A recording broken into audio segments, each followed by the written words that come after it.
한 가지를 배울 때 우리는 보통 그것만 몰아서 연습합니다. 곱셈을 배우면 곱셈 문제만 잔뜩, 발표를 배우면 발표만 종일. 그렇게 하면 그 자리에서 실력이 느는 게 또렷이 느껴집니다. 그런데 그 느낌이 우리를 속일 수 있습니다. 오늘 볼 연구는 묻습니다. 한 가지씩 몰아서 연습하는 것이 정말 최선일까요? 이번 영상이 끝나면 세 가지를 알게 됩니다. 첫째, 왜 한 가지씩 몰아서 하는 연습은 그 순간엔 잘 되는데 오래 못 가는가? 둘째, 여러 종류를 섞어서 연습하는 것이 왜 더 오래, 더 잘 쓰이는가? 바로 인터리빙입니다.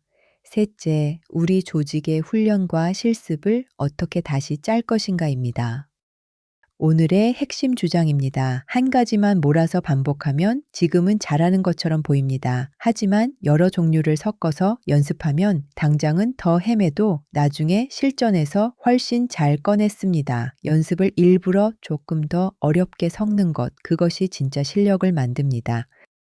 로로와 테일러의 2007년 연구를 봅니다. 대학생들에게 생소한 입체 도형 4종류의 부피 구하는 법을 가르쳤습니다. 처음 보는 공식이라 다들 백지 상태에서 출발했죠. 그리고 두 방식으로 연습시켰습니다. 한쪽은 같은 도형 문제를 한데 몰아서 풀었고 다른 쪽은 4도형 문제를 뒤섞어서 풀었습니다. 중요한 건 두 쪽이 똑같은 문제를 똑같은 개수만큼 풀었다는 겁니다. 오직 순서만 달랐죠. 그리고 일주일 뒤에 시험을 봤습니다. 결과가 이번에도 뒤집힙니다. 연습하는 동안에는 몰아서 푼 쪽이 훨씬 정확했습니다. 10문제 중 9 가까이 맞췄죠. 섞어서 푼 쪽은 10에 6 정도로 자꾸 헤맸습니다. 그런데 일주일 뒤 시험에서 완전히 뒤집혔습니다. 몰아서 연습한 쪽은 10에 2밖에 못 풀었고 섞어서 연습한 쪽은 10에 6을 풀었습니다. 연습 때 헤매던 바로 그쪽이 실전에서 3배 넘게 잘한 겁니다. 왜 그럴까요? 섞어서 풀면 매번 이건 어떤 문제지, 어떤 방법을 써야 하지를 스스로 판단해야 합니다. 몰아서 풀 때는 그 판단이 필요 없죠. 앞 문제와 같은 방법이니까요. 바로 그 판단하는 연습이 실전에서 진짜 필요한 힘입니다.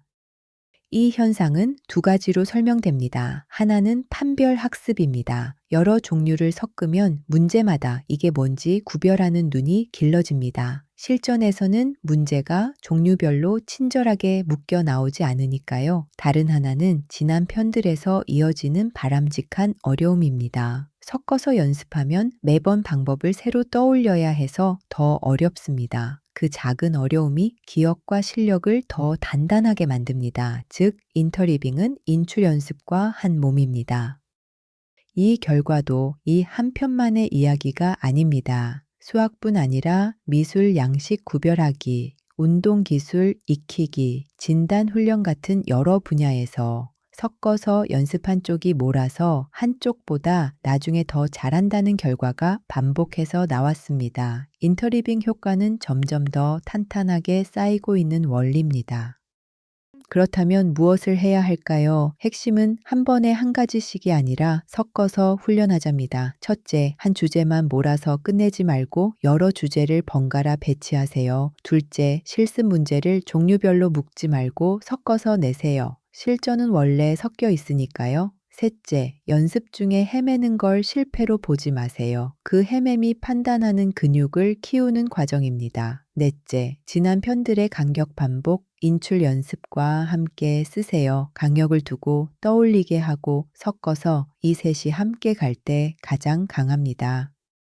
오늘 실천할 체크리스트입니다. 하나, 우리 훈련이 한 주제를 끝까지 몰아서 끝내는 방식인가? 여러 주제를 번갈아 다루는가? 둘, 실습 문제가 종류별로 묶여 있는가? 실전처럼 섞여 있는가? 셋, 연습 중에 헤매물 실패가 아니라 정상 과정으로 받아들이고 있는가? 넷, 간격 반복과 인출 연습을 인터리빙과 함께 쓰고 있는가? 물론 한계도 짚어야 합니다. 이 연구는 대학생 18명을 대상으로 한 수학 문제 풀이라는 특정 과제의 실험실 연구입니다. 게다가 시험 형식이 연습 형식과 같았기 때문에 배운 걸 전혀 다른 상황으로 옮기는 전이까지 확인한 건 아닙니다. 또 절차를 익히는 과제였지 개념을 깊이 이해하는 과제는 아니었습니다. 그러니 인터리빙이 맞는 건 아닙니다. 다만 비슷비슷해서 헷갈리는 것들을 구별해야 하는 학습에서는 섞어서 연습하라는 방향이 강하게 지지됩니다. 정리해 볼까요? 몰아서 연습하면 지금 잘하는 것처럼 보이고 섞어서 연습하면 나중에 진짜 잘합니다. 그러니 훈련을 짤 때 물어야 할 것은 이겁니다.